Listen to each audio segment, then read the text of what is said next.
পবিত্ৰ ভাদ মাহত বৰদোৱা থানত 18 প্ৰসংগ দৈনন্দিন থানখনত সম্পন্ন হয় 14 প্ৰসংগ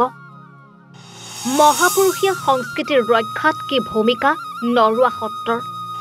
হলগুৰি সত্ৰত কেনেভাৱে ৰূপায়ণ হয় বৰদোৱা থানৰ কাৰ্যসূচী আই কনকলতাই উদ্ধাৰ কৰিছিল বৰদোৱা থান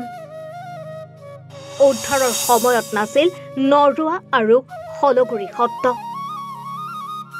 নগাঁও চহৰৰ পৰা মাথো 18 কিলোমিটাৰ নিলগত অৱস্থিত বটদুৱা থান 1468 খ্ৰীষ্টাব্দৰ পৰা আজি পৰ্যন্ত বটদুৱা থানত অব্যাহত আছে পৰম্পৰাগত বন্দনা থানখনৰ কাৰ্যক্ৰমণিকা উদযাপনত উল্লেখযোগ্য বৰঙণি আগবঢ়াই আহিছে দুখনকৈ সত্ৰ কমে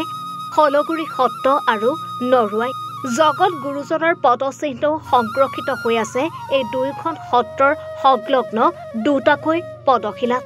প্ৰবাদ আছে যে 1656 খ্ৰীষ্টাব্দত স্বৰ্গদেউ জয়ধ্বজ সিংহৰ পৃষ্ঠপোষকতাত যেতিয়া আই কনকলতাই বটদুৱা থান উদ্ধাৰ কৰিছিল তেতিয়া এই দুখন সত্ৰৰ অৱস্থিতি নাছিল এই সত্ৰ দুখনৰ প্ৰতিষ্ঠা হয় পৰৱৰ্তী সময়ত দৈনন্দিন বটদুৱা থানত সম্পন্ন কৰা 14 প্ৰসংগৰ বহুখিনি অনুষ্ঠান হলগুৰি আৰু নৰুৱা সত্ৰত কৰা হয় তাৎপৰ্যপূৰ্ণ যে পবিত্ৰ ভাদ মাহত থানখনত সম্পন্ন কৰা হয় 18 প্ৰসংগ এই 18 প্ৰসংগ সম্পাদনতো গুৰুত্বপূৰ্ণ ভূমিকা গ্ৰহণ কৰি আহিছে সত্ৰ দুখনে উল্লেখযোগ্য বিষয় যে দুয়োখন সত্ৰই সলনিকৈ সম্পন্ন কৰে পৰম্পৰাগত অনুষ্ঠানসমূহ কীৰ্তন গৃহৰ কাৰ্যসূচীসমূহ বাৰ হিচাপত সালসলনি কৰি লোৱা হয় সেইদৰে দৌল উৎসৱ জন্মাষ্টমী ভীম একাদশী মাঘী পূৰ্ণিমা গুৰু জয়ন্তী আদি বিশেষ অনুষ্ঠানসমূহ বাৰ্ষিক হিচাপত সালসলনি কৰি লোৱা হয় এই বছৰৰ যদি হলগুৰি সত্ৰই জন্মাষ্টমী উদযাপন কৰে তেন্তে পৰৱৰ্তী বছৰত জন্মাষ্টমী উদযাপন কৰিব নৰুৱা সত্ৰই এই বছৰ যদি নৰুৱা সত্ৰই দৌল উৎসৱ উদযাপন কৰে তেন্তে পৰৱৰ্তী বছৰটোত দৌল উৎসৱ উদযাপন কৰিব হলগুৰি সত্ৰই এই প্ৰক্ৰিয়া অব্যাহত ৰখা হৈছে সালসলনি পদ্ধতিৰে বৰদোৱা থানত দৈনন্দিন 14 প্ৰসংগ আজি পৰ্যন্ত ব্যাহত নোহোৱাকৈ অবিৰতভাৱে অব্যাহত আছে প্ৰবাহিত হৈ আছে মহাপুৰুষীয়া সংস্কৃতিৰ অম্লান ধাৰা জাকত জিলিকা হৈ ৰক বৰদোৱা থান এয়া আমাৰো একান্ত কামনা